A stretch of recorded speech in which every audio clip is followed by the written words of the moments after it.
څرګنده ده چې لویې لارې هیوادونو ته ځانګړی ارزښت لري ځکه چې دا د ټولنې اقتصادي، ټولنیز او ستراتیژیک پرمختګ لپاره بنسټیز رول لوبوي.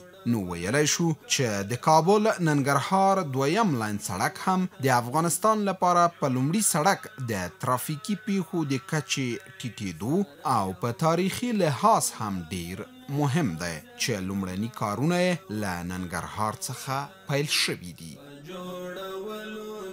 سرک لاین دوم کابل جلال آباد یکی از مسیرهای مهم و حیاتی است. از دو لحاظ بر افغانستان حائز اهمیت است. یک از لحاظ از که مسیر فعلی لاین کابل جلال آباد یکی از مسیرهای صعب العبور، یکی از مسیرهای پرمزدحم است. به خاطر آوردن سهولت به هموطنان عزیز ما، به خاطر وصل مناطقی که در این مسیر واقع شده، وزارت فوایدامه امارت اسلامی افغانستان کار اعمار ساختمانی پروژه را بخش نخست از ولایت ننگرهار آغاز کرده که انشاءالله بخش های مطابقش هم شامل پلان است.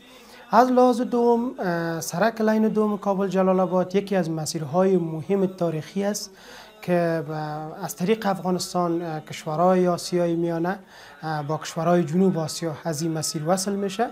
بر افغانستان فوق العاده حائز اهمیت است.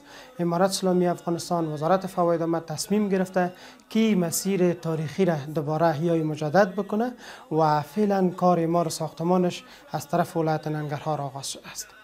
دغه اوږده لاره د کابل د بګرامۍ ولسوالۍ له بوتخاک څلورلارې څخه پیل له خاک جبار څخه تیریږي تیزین او جګدلک ته رسي چې بیا د ننګرهار ولایت د حصارک او شیرزادو ولسوالۍ څخه خوږیاڼو او سرخرودو ولسوالیو ته غځیږي او د ننګرهار له دوه سړکي چوک سره نښلول کیږي.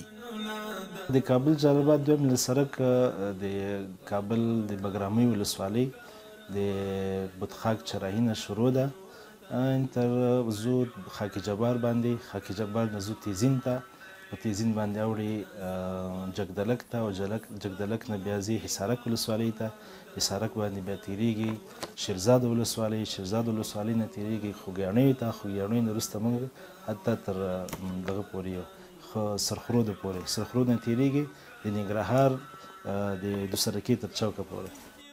د کابل ننګرهار دویم لاین سړک چې د ورېښمو تجارتي لارې په اوږدو کې پروت دی په لومړي سړک د ترافیکي ګڼې ګوڼې مخنیوي او سوداګریزو موټرو ته د اسانتیاوو برابرولو په موخه رغول کیږي او چارې د رئیس الوزرا اقتصادي مرستیال ملا عبدالغني برادر اخوند او نورو مسؤلینو له لوري پیل شوي.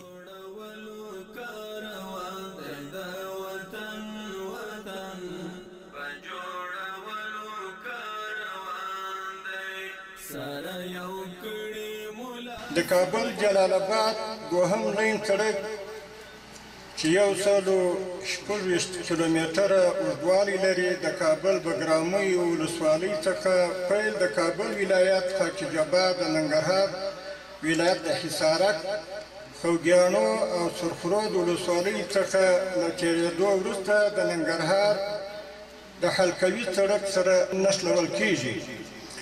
د علیقدر امیر المؤمنین حفظه الله د حکم په اساس د کابل جلال آباد پر لویه لاره د تلونکو وسایطو او ارادجاتو څخه د هغوی د نوعیت په تبکیب کې د ټاکل سوي حق العبور په بدل کې جوړیږي. نه یوازې د هیواد کورني سوداګري ته وده ورکړي بلکې د سیمې او نړۍ سره هم زموږ د سوداګریزو اړیکو او مناسباتو په پراختیا کې مهم رول لري.